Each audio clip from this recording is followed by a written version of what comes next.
Hello, I will talk about minimal interpretation of quantum mechanics, which is just accepting the Lagrangian formalities, which is successfully used from quantum field theories to general relativity.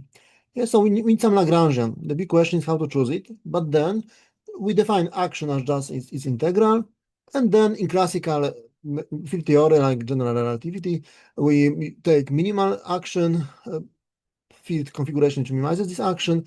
In quantum, we use Feynman ensembles such as paths or Feynman diagrams field configuration. So there is very pure mathematical way to do it. There is no place for any guessed quantum mechanical axioms. Just we need to just accept this mathematics. Just there is some Lagrangian, and we minimize it or use ensemble. Yes, so I will talk about it from perspective of the 70 questions from Elegance of Enigma I was recently asked about. So let me start with introduction. So I work in foundations of physics since 2007. So my education is crucial. So I started with a thesis in mathematics and computer science about fractals, complex-based numeral systems. Then it's crucial. My physics master thesis was crucial because I have started both the asymmetric numeral systems inspired by the complex-based numeral systems, which are optimized for a non-uniform digit distribution. Now they are very popular as a replacement of Huffman and arithmetic coding. And the maximal entropy random walk, yes, both were used to optimize encoding in such 2D Fibonacci situation. And this maximal entropy random walk is crucial for physics. So it allows to understand why there are two worlds. So one is the diffusion world that let's say we have this infinite potential world, 0, 1, and we have some walker there. The question is, what stationary probability distribution should we expect there? Yes, diffusion people would say it should be uniform. But in quantum mechanics, it's sign square. It's a very different probability distribution. And turns out that if we choose diffusion according to the maximal entropy principle, which is absolutely crucial for statistical physics model, the standard diffusion only approximates it, we get exactly as in quantum mechanics. Yeah, so if we do statistical physics right, then the disagreement between the two worlds, the diffusion world and quantum world, disappears. The standard diffusion approach is approximate. So it has started my interest in the foundations, basically in 2006, 7, 8. I also work in information theory. And now I work on mainly on three topics. So one is two-way neural networks. So biological neural networks propagate in both directions. We should search for artificial neural networks, which also do that. The two-way quantum computers, which apply the CPT symmetry of physics, which is heard of them, I mentioned later. And finally, the particle models I will also mention. So if there is no magic, the quantum mechanics appears automatically from entropy maximization and these kind of properties, then we should ask for models of particles. And the central of this approach as topological defects, so particles as topological defects, is the reparation of the Coulomb, the Gauss law. That in standard Gauss law gives a charge by integration of electric field, which is a real number. But in nature, it's not it's an integer number. It's integer multiplicity of elementary charge. So the question is why the Gauss law has built-in charge quantization. And we can do it as topological. We need some deeper field and define its curvature as electric field. This way, our Gauss law, we have built-in charge quantization. Yeah, so this way we can get finally the Coulomb-like interaction for quantized charges. Then we have also topological vortices, which correspond to quark strings. Having both, we can create the particle physics I just mentioned. Okay, so let's go to the 17th question. So as mentioned, the first one is what first stimulated your interest in the foundation of quantum mechanics? So yes, I was studying physics, and the maximal entropy random walk was definitely the most important, showing that there is no magic, that just doing diffusion right, the disagreement with quantum mechanics disappears. Yeah, so we get indeed this localization, Anderson-like localization. So there is this principle of maximum entropy that if we don't know some parameters, the safest assumption is the maximizing entropy one. So if we do diffusion according to this principle, we get maximum entropy random walk, which is no longer in disagreement with quantum predictions. So more specifically, we have a graph given by the allowed transitions. And then we need to find a random walk on this graph. It's very general, can be some diffusion.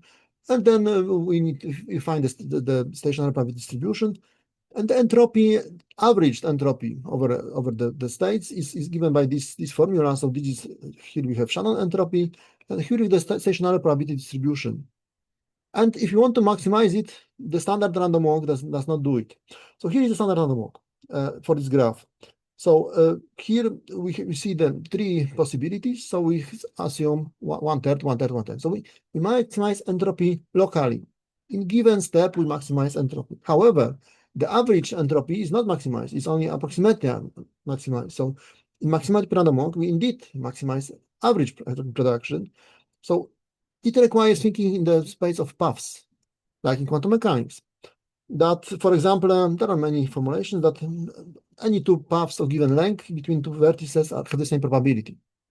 Yeah, so here we can see the difference between them on this lattice with defects. So like semiconductor, we have some one type of atom, and there are some dopants of different type, the squares. And after 10 steps, they look the same, the standard random walk and this maximum random walk. After 100, we see the difference. After 1000, it's completely different. Standard diffusion leads to nearly uniform distribution in semiconductor, for example, and maximum random walk, both with quantum mechanics, the predictions are practically the same, give so-called Anderson localization. So this is very different. And here is some experimental data that we can see that it's not uniform for electron, that they have this needle and check the probability distribution of electrons, and we can see it's very non-uniform, so it's much closer to this quantum maximum random walk. Yeah, so we can see that the problem was that that people used approximate that diffusion, while physics should use the real entropy maximization because of this principle of maximum entropy. If repairing this issue, then the disagreement disappears. Yeah, so but these are two different philosophies. So in standard random walk, we assume that we know the probability distribution used by the object, like this drunken sailor. But in MERV, we assume there are no hidden rules. There is some dynamics, we don't know it, and we build our effective model, statistical physics, which so it only represents our knowledge. It's not what the Walker does, because it's non-local model. It only represents our model. Yeah, so the model is non-local, but the physics hidden could be still local. It does not prevent it. Okay, so the second question. What are the most pressing problems of the foundations of quantum mechanics today?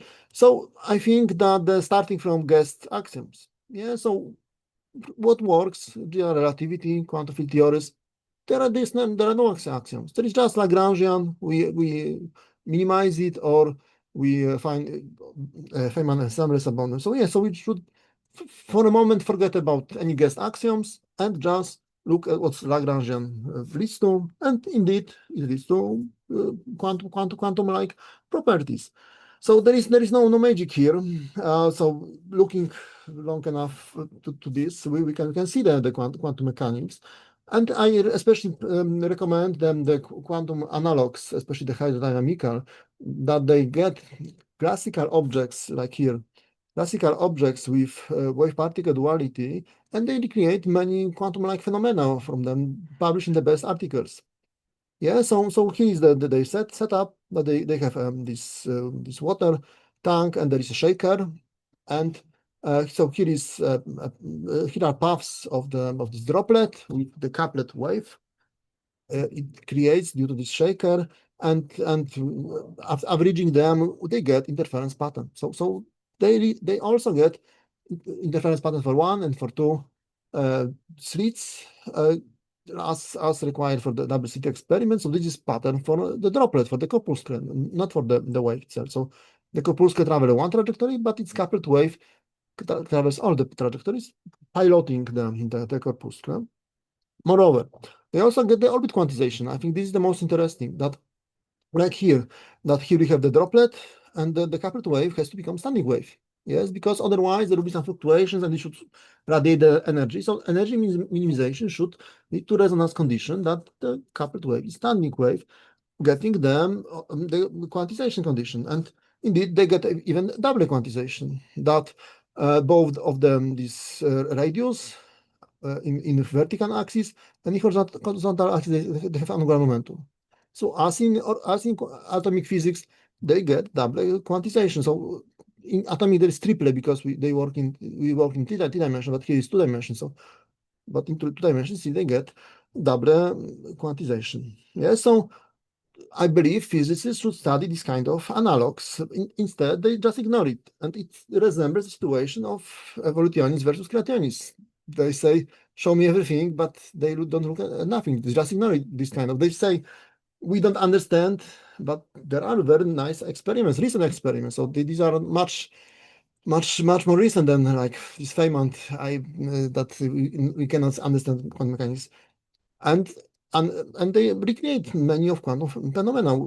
We should study them, understand them, find the differences from the quantum mechanics, but I think that they are a very good starting point. Okay, so next question. So what interpretive program can make the best sense of quantum mechanics and why?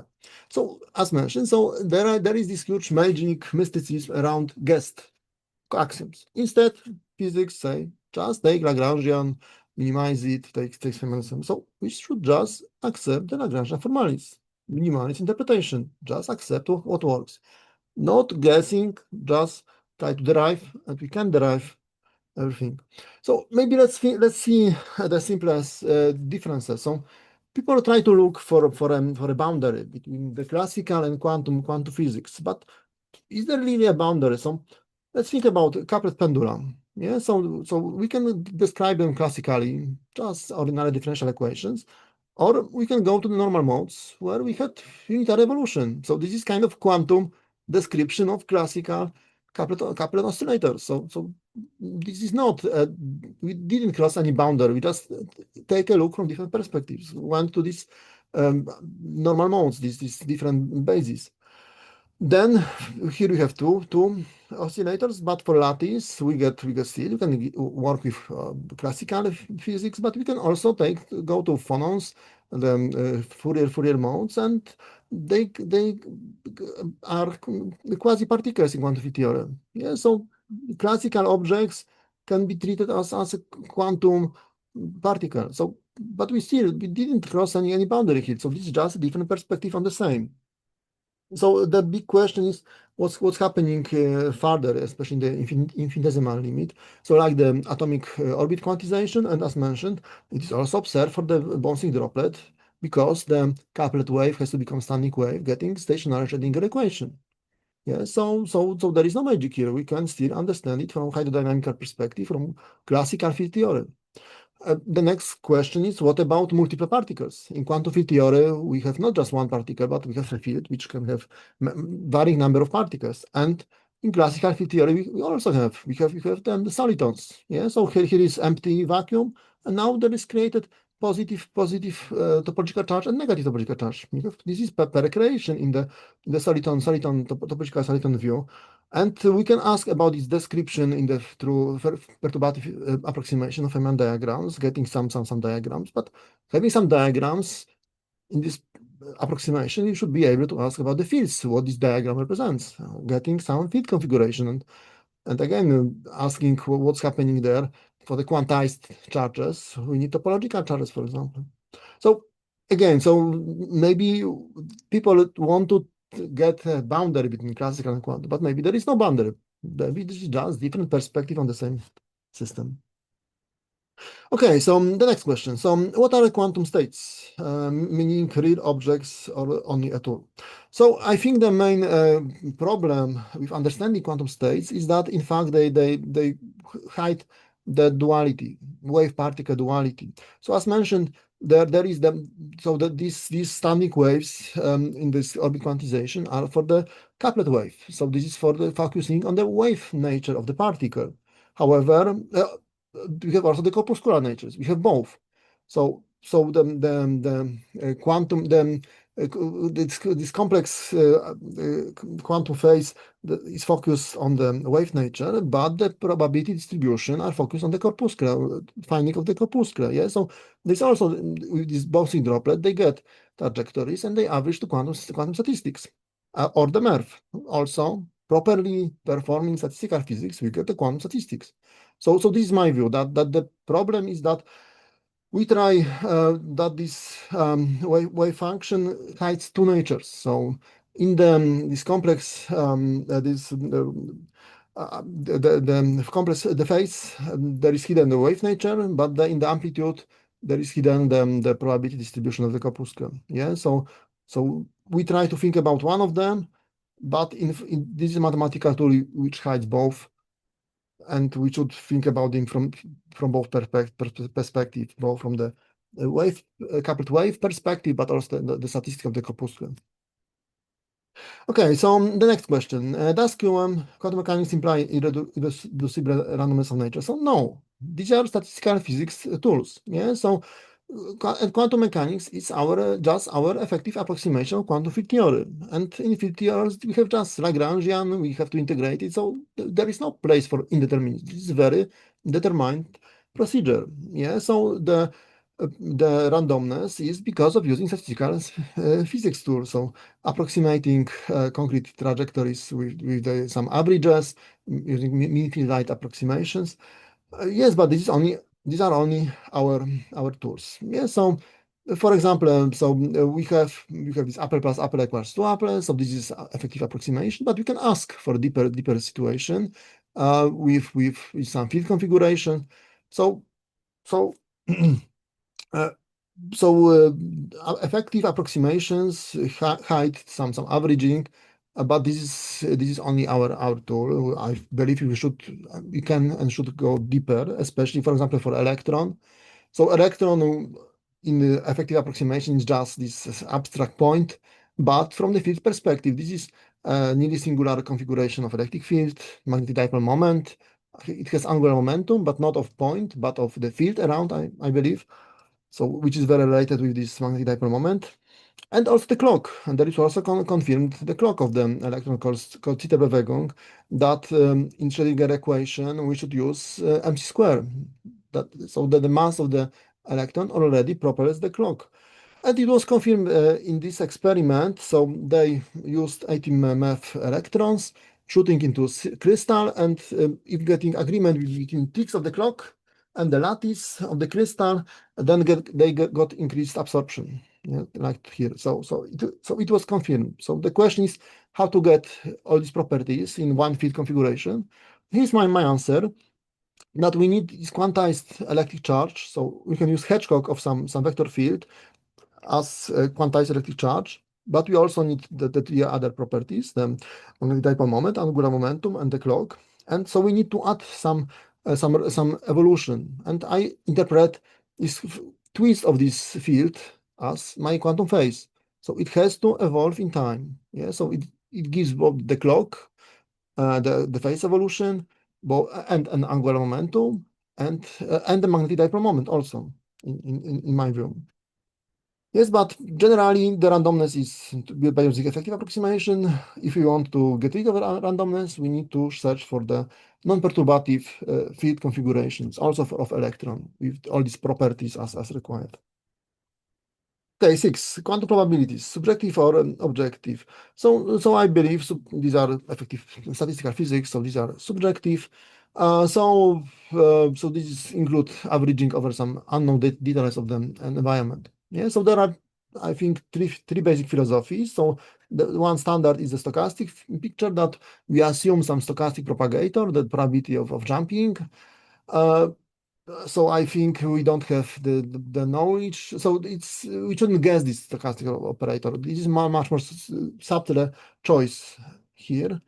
From the other, there's ergodic picture that we assume classical trajectory, which averages to some probability distribution.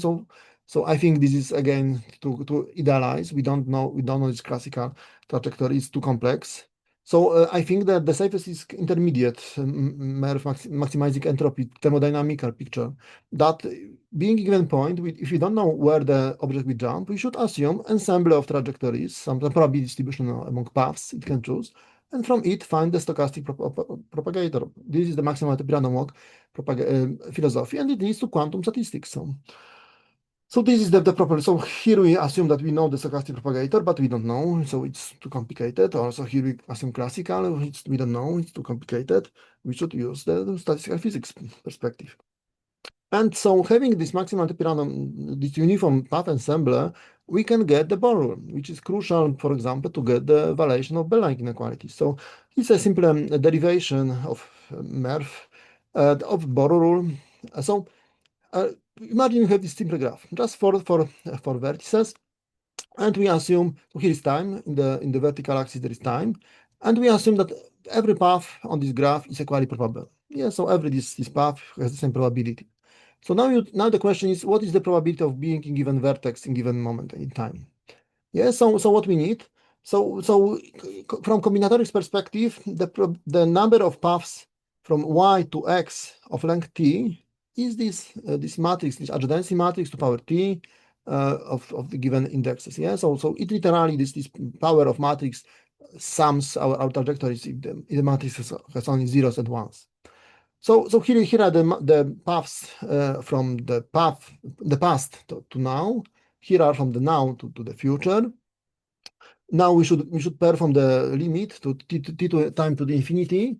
And if we do it, then we need to use this Frobenius-Perron theorem that is dominant, usually the eigenvector. So finally we get just one, this only this dominant eigenvalue will be seen. So finally we get the Born rule. Exactly. So one psi goes from the paths from the minus infinity, second psi goes from the phi from the plus infinity. Yeah, so literally the Born rule comes from symmetry. Yes, because in the given moment of time, we meet the path ensembles from the past and from the future. This is the same from Feynman paths. Yes, we have the Feynman paths, we cut them in given moment of time. It doesn't matter if we use those path or those path, there is this symmetry, CPT symmetry generally.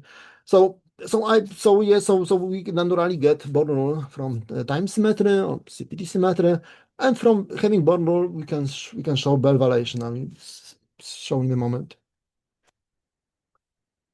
Okay, so the next question, the quantum measurement problem, serious roadblock or a divisible pseudo issue. So my approximation is that, my answer is that quantum mechanics is approximation of quantum field theory. Yeah, so this is obvious. And what adds this quantum field theory? It adds fields, yes, as mentioned. So the fields, especially electromagnetic fields. Yeah, so if quantum mechanics cannot handle these problematic situations like measurement, that means that it's missing some fields because quantum field theory should handle. Yeah, so it means that there is some interaction with the fields, and and quantum field theory does not have place for non-determinists. So there should be no problem there. So we should just think from perspective of quantum field theory, just adding fields. So maybe let's think about Stern-Gerlach, which is used as idealization for measurement. And let's see that these fields, electromagnetic fields, are crucial to understand this Stern-Gerlach. Yeah, so we have this magnetic dipole in acting magnetic dipole, Stern-Gerlach magnetic dipole traveling in magnetic field. So it gets torque. Yeah, so it wants to process. So just magnetic dipole in external magnetic field has tendency to process. And processing means additional energy. It is kinetic energy, and there is varying electromagnetic field. Yeah, there is this tendency to minimize energy, and this energy minimization should lead to zero torque, what it means parallel or anti-parallel alignment of our dipole. Yeah, this is very similar to the situation from excited atom, has thermodynamical tendency to go to de-excited, to emitting photons, plus this photon into electromagnetic field. Yes, and here I think a very similar situation. We have unaligned spin, which is processing due to this torque, should go to aligned spin plus some energy. Yeah, so I think you should think about it in similar way. So this precessing magnetic dipole becomes antenna.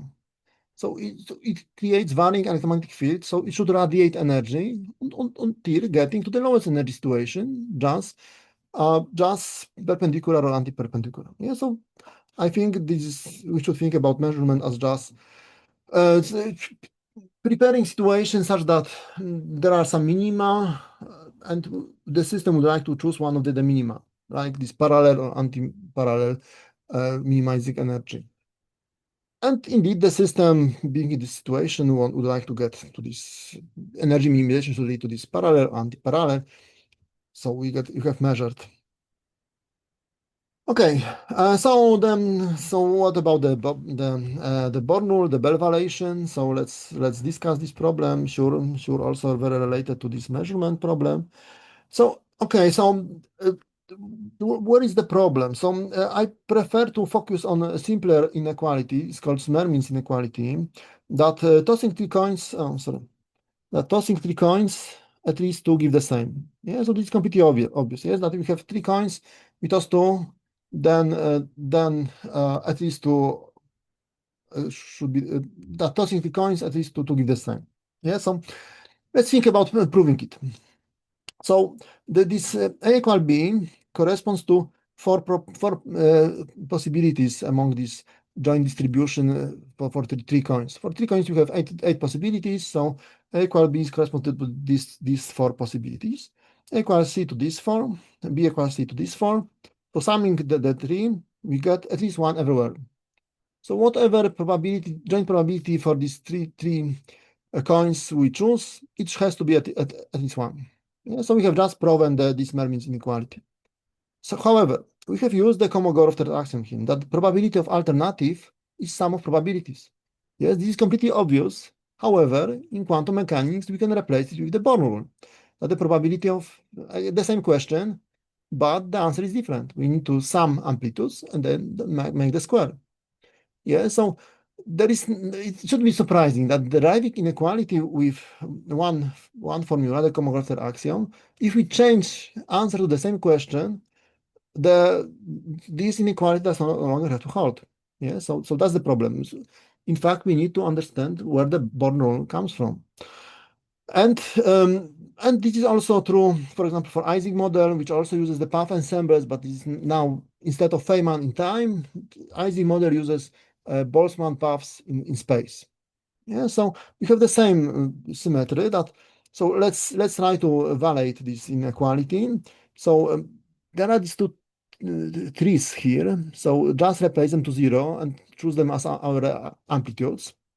So imagine we have a sequence of three spins, and there is this interaction which forbids, which makes this the two zeros. Yeah, so the interaction forbids three spin up and three spin down.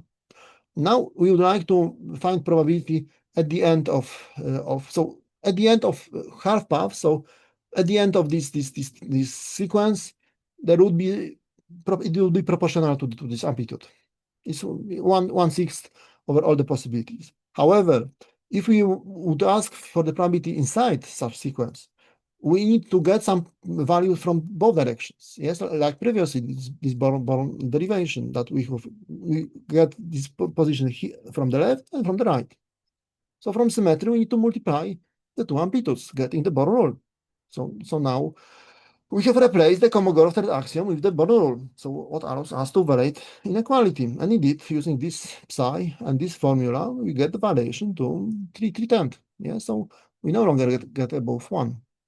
Yeah, so the trick is that we cannot measure all three coins. We have to measure only two spins coins, and the third one has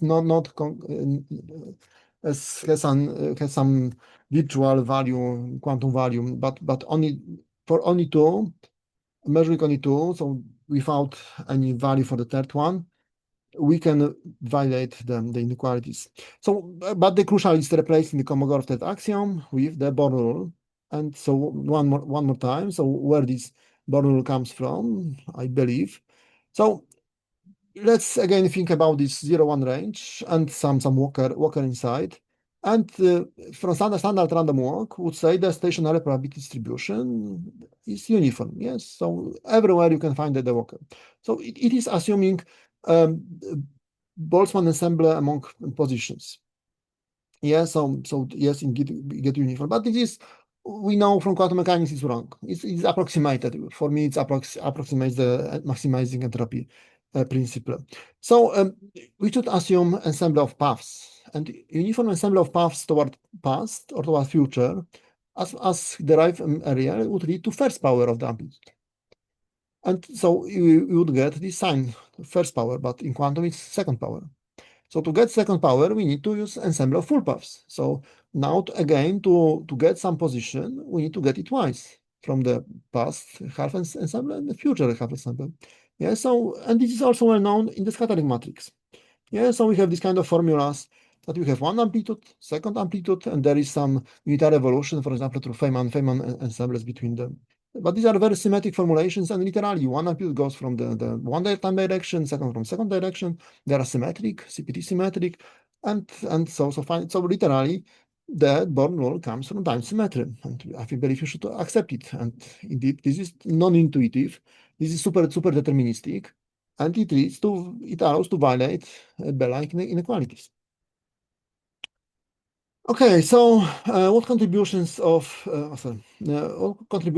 the foundations of QM have or will come from quantum information theory? What notion of information could you serve as rigorous basis for progress foundation?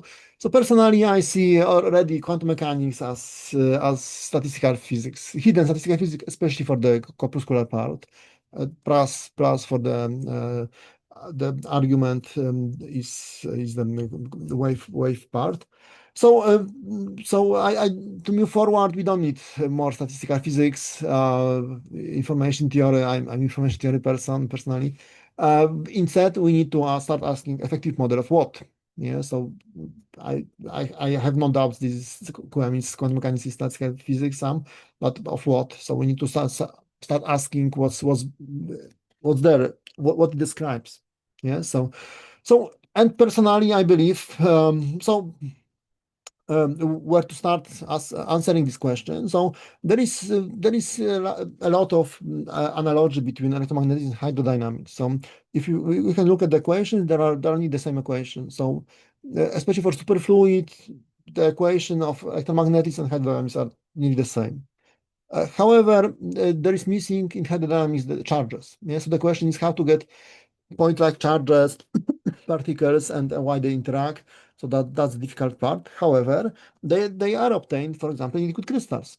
Yes, so now there is some field of this the direction of our molecule, and they create two topological charges and look at the distance versus time and get Coulomb-like interaction. And there are many articles of this time. Yes, so there is analogy, electrodynamics, hydrodynamics. This need the same, and we can add particles as topological defects, like in liquid crystals. And this is the direction I'm working on since 2009, and I think quite promising way. Okay, so how can foundations of quantum mechanics benefit from approaches that reconcile quantum mechanics from foundation principles? Can reconstruction reduce the need for interpretation? So again, I have a slightly different perspective. I think there are two problems, two main problems to understand quantum mechanics. One is this Born rule that it requires symmetry times CPT symmetry. That the one amplitude goes from the one direction, second from the second, and we live in this crossing of these two symmetric trajectories. But there is also the second problem, this understanding clock proportion. So I think the best way to see it is this Casimir effect. Casimir effect sounds quantum, but again, it has hydrodynamical analogs, like nearly all the effects. And for example, literally, you can say the video on YouTube that if you ask water analog of Casimir, that there is this water tank, there are these two plates, and they shake it. Yes, and after shaking, indeed, the waves between have constraints, and outside and do not have these constraints. So the between has lower energy, so we get attraction.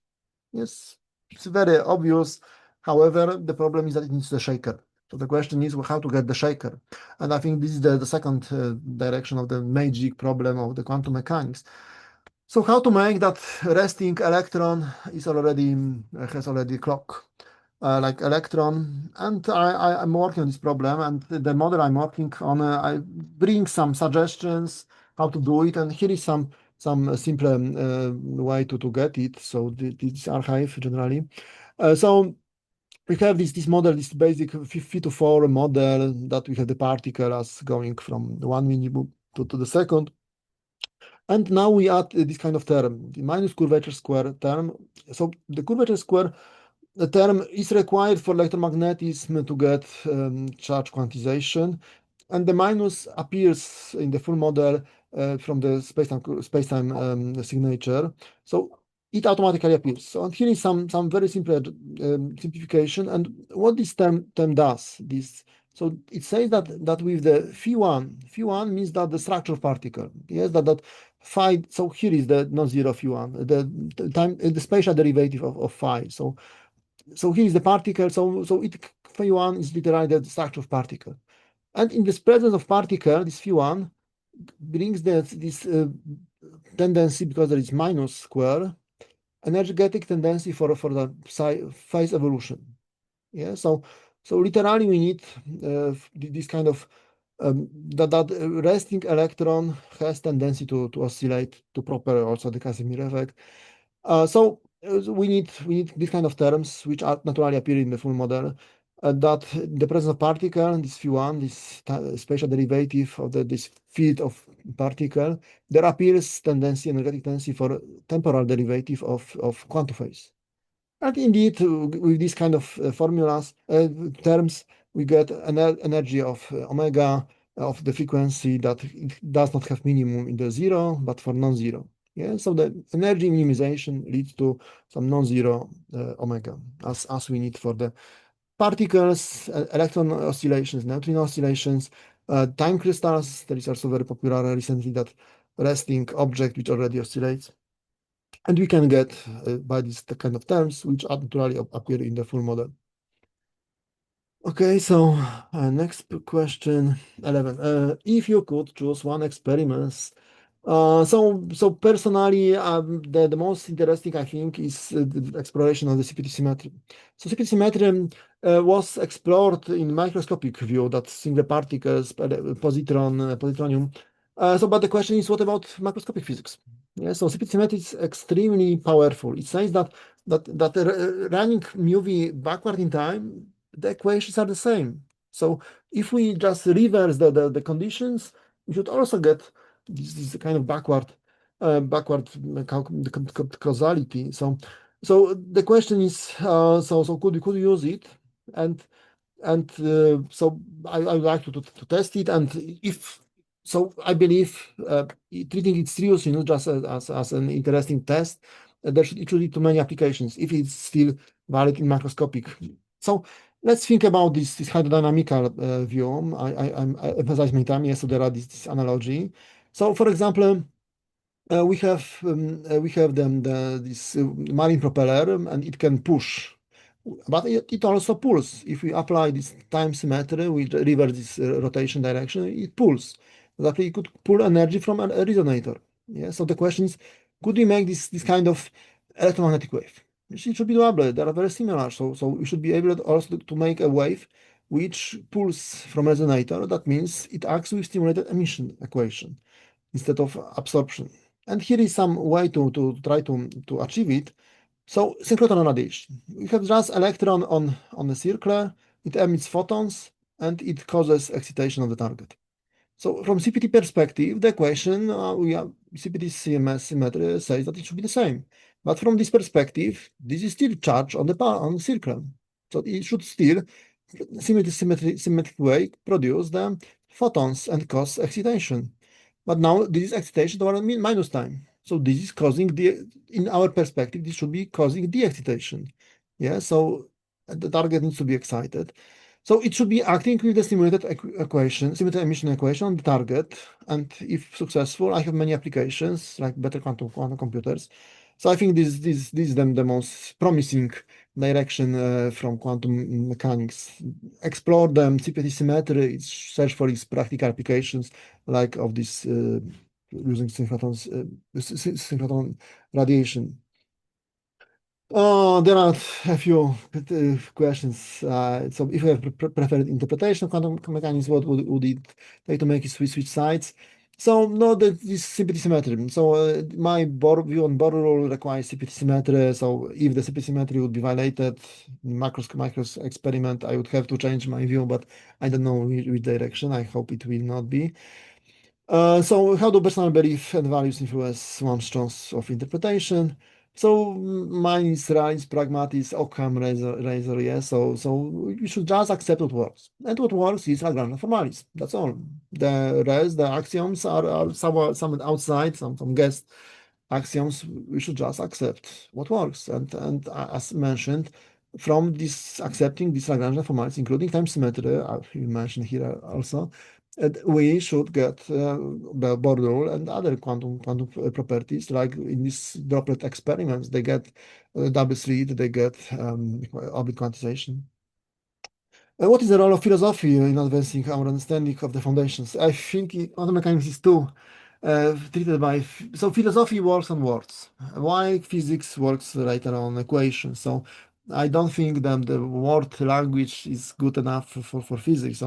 So, uh, so I think that this working of words is not really objective. So it uses bias from other language. So instead, we should just trust mathematics. Yeah. So I know this Lagrangian formality sounds natural, but there is a problem with that. I will mention in a moment.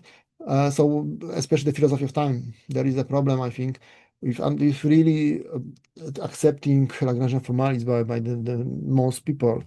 So as mentioned, the CPT symmetry is crucial for the equation. So it's believed to be at heart. Otherwise, everything would fall apart. So we need to change fundamental physics. So it can be validated in the second law of thermodynamics, sure, but equations of so symmetry of equations can be validated in the level of solutions. Yeah, so here is the example of just lake surface. So it is symmetric in equations, but if you throw a rock, the solution is not symmetric. Yeah, so there is a problem that there is symmetry in equations, but variation in solution. So I think we should think about it. Second law of thermodynamics. That there was like a kind of rock, for example, as Big Bang, everything was localized, so entropy was low. So it created our gradient of entropy we call the second law of thermodynamics. So I think yes, we should think about it as just solution property of solution really. So, but the time philosophy is crucial, that there are these two philosophies of time. So one is present is intuitive view that we have a current moment and it evolves forward in the future. So it is not very symmetric view. In fact, what works, this Lagrangian formalis, general relativity, quantum field theory, they are in fact use different philosophy of time. It's called eternalism block universe. There is already found four-dimensional solution, and we just travel to this four-dimensional solution. Yeah, so in general relativity, we have a space-time which has some shape, and it doesn't unroll. It just there is yes four-dimensional space-time, and we travel to this four-dimensional space-time. Also in quantum field theory, it works on paths on Feynman diagrams. So these are four-dimensional scenarios. Yeah. So I think we should. This is crucial that there is this main problem of understanding physics that we should think about this eternalized block universe, time symmetry, super deterministic in fact, and it allows to validate Babel-like inequalities. So in these 40 solutions, indeed, in given moment, there meet two amplitudes from past and future, and like in the scattering matrix, I mentioned this Born rule, and it allows for Bell variation. Yeah, so I think it's crucial that given moment, in fact, meets past and future, and it is in equilibrium between past and future, and it's tension from both directions acting in this point, what leads to Born rule and Bell variation. Yeah, so but there are no problems if you want to accept mathematics, but if people work on philosophy, human philosophy, then there is problem with this kind of view.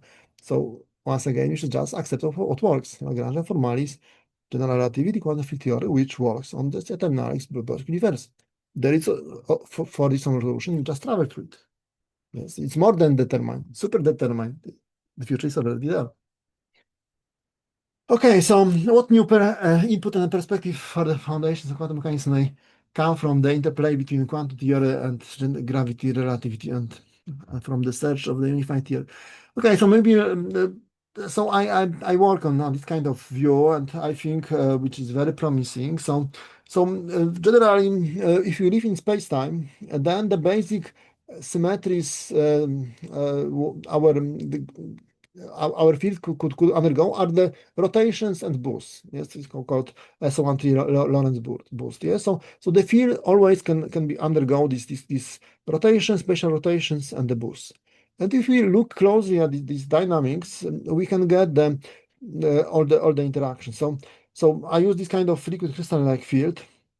So finally, there are these four vectors like Einstein teleparallelis. But in three vectors, there is this long axis, and there is this vector field as in liquid crystals, which can form these topological defects, and we get Coulomb-like interaction between them. But additionally, there is also twist of this vector, and it has much lower energy contribution, and it seems to act like a quantum phase. It's governed by Klein-Gordon-like equation. And if you look at Lagrangian quantum electrodynamics, there is electromagnetism, high energy electromagnetism, but also this h bar c, tiny contribution of this quantum phase evolution. Yeah, so literally, we need some perpendicular degree of freedom of vacuum, which much lower energy, and these rotations, these full rotations, the high energy tilts of our vector and low energy twists unify electromagnetism plus quantum mechanics. And if we add boosts, that there is also time axis, then we get second set of Maxwell equations. And indeed, there is gravity electromagnetism, which was confirmed by gravity probe. It is used as approximation of general relativity,